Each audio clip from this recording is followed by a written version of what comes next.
live home in the morning heat, Big Greg, Foolish and Delicious, man. Of course, man, we got directors, cast, the characters, producers of the Straight Outta Compton movie, August 14th. Legends. Man, F. Gary Ice Cube, Osea Jackson Jr. and Jason Mitchell in the building right now, man. August 14th, this is going to be a dope, man. We got to make sure this movie's Hey, if they don't remember my man F. Gary Gray, all you got to do is go to Friday. My man right there in the stove. got the hat on, looking at your boy A.J. Johnson like, yo, man, what you doing? It ain't even wet over there.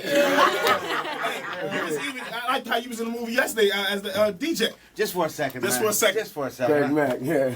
Now, without giving too much of the movie away, though, like, we talking this morning about ghostwriters. There's a situation with Drake having a ghostwriter by the name of Quentin Miller. He got called out by it. Now, I know you did a lot of writing.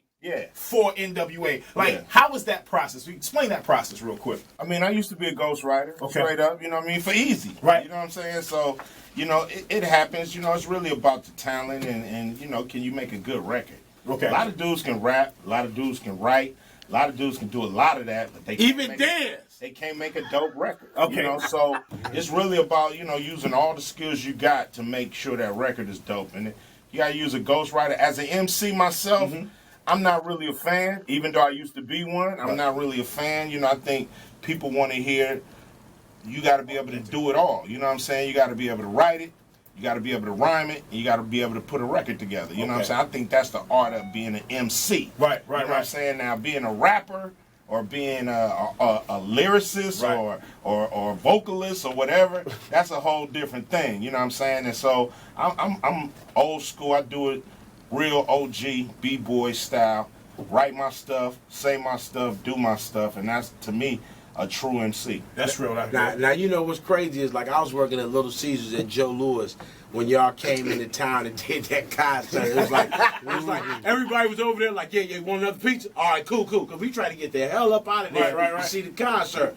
So we got off early. We threw on all our Dickie outfits, top 10. I did not look like I work at Little Caesars. Look at you. But what I saw was so much control over the crowd. Like, literally, in the movie, you saw the control. When you sit up there and got the mic and told them about what the police had told y'all behind the scenes, what made you do it? We was fed up, man. We was tired.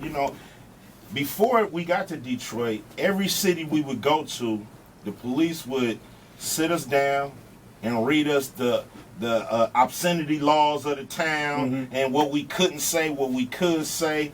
And we was just getting sick of it. And then Detroit, it just came to a head. We was like... Why here, though, dog? Because we going through some things, man. Well, here's what it was. Detroit was hype. Joe Louis was packed. Yes. We had the hottest record in the country. And we was mad because they put us on second. It was a big show. It was like LL on that show. Yeah, dog. I think De La Soul. Yeah. It was a few people on that show, and they put us on second. We got the hottest record in the country. So we just got mad at the promoters. We got mad at everybody. We was like, man, we going out with a bang tonight. And it was over, dog. It was over after y'all.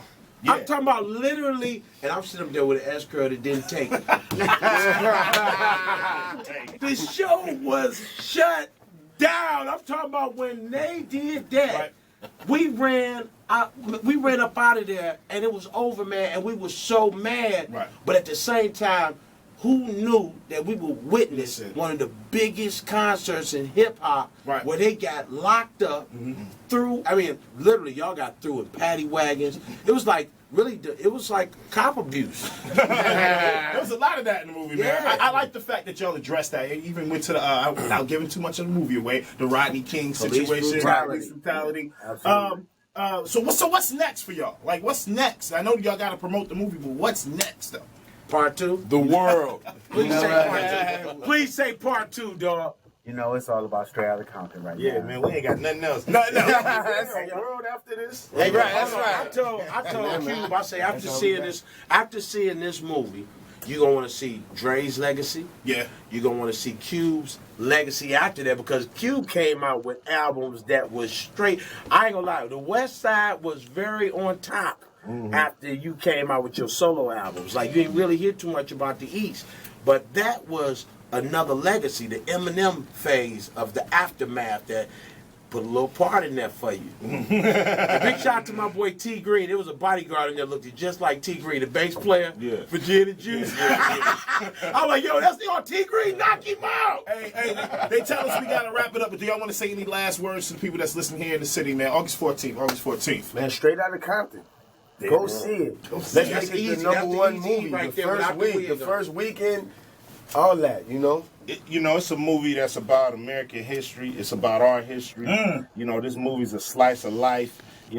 What other movie you gonna go to How this about summer? that? It's on TV right now. Look at that. That deals with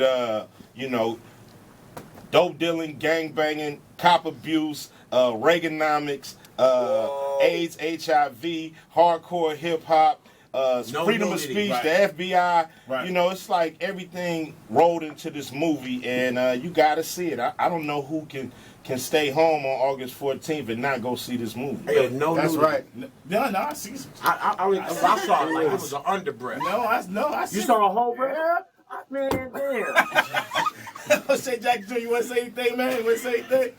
Man, I just appreciate the love that Detroit been giving us. Continue to give us it on August 14th. Tell a friend to tell their real friends to come. And it's going down, straight out of Compton. I'll throw you a pound, cuz. Hey, we appreciate y'all coming through and setting it off right here in the city, man. We really appreciate that, man. Good, Much love, man. Much love. Hey, yo, Detroit. can we say one thing, though? There will never be another hip-hop group ever like N.W.A. Real talk, man. Period. That's why we got to play this joint right here. No doubt.